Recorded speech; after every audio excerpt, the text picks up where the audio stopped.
Yeah, the Southern Baptist Convention is the largest Protestant denomination in the world. And so, as goes the SBC, often the rest of evangelicalism follows. And so it's really important that the SBC stays conservative and, rock solid on scripture. And you've seen like the United Methodist Church, is now run by a bunch of purple-haired feminists that are nominating gay clergy.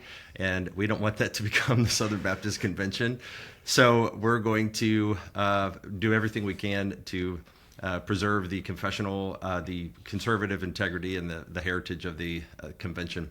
So I've been nominated I'm being nominated for first vice president. And who is nominating me will be Dr. Jared Moore, who is running for president of the SBC. And he and I are like-minded, we see the needs of the convention in the same way. And the big issues that are coming up, probably the biggest one that everybody would agree on is the law amendment, which basically says Southern Baptists have always believed that the office of pastor is for biblically qualified men. And we've always believed that, and we still believe that, and we want to make sure that we will continue to believe and practice accordingly in our cooperation. It's strange times that we have to actually vote on this. It's kind of like voting that water is wet or that the sky is blue, but here we are. But that's what we're voting on to make sure that our convention will stay, conservative and continue doing great gospel ministry for generations to come. So we're voting on that, and the vote this summer will be the one that makes it go into effect. It needed 2 years to be ratified. So this is the second vote.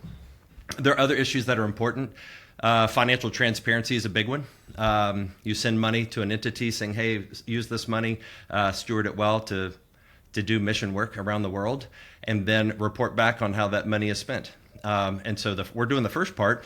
Churches are sending a lot of money, but we're not getting a lot of the second part, which is tell us how that money is being spent and how is this being used to advance the Great Commission. So financial transparency is a really important issue in Southern Baptist life to make sure that we're not, buying, let's say, $11,000 espresso machines for seminary presidents to go in their home, which has been reported to have happened. So right, okay, sure. I thought that was a joke. That's a serious, no. That's an actual example. Wow. No, that actually has happened, and so I hope it's good espresso at least for $11,000. You're not kidding. It's like that has got to be like a life-changing experience of coffee to have a $11,000 espresso machine.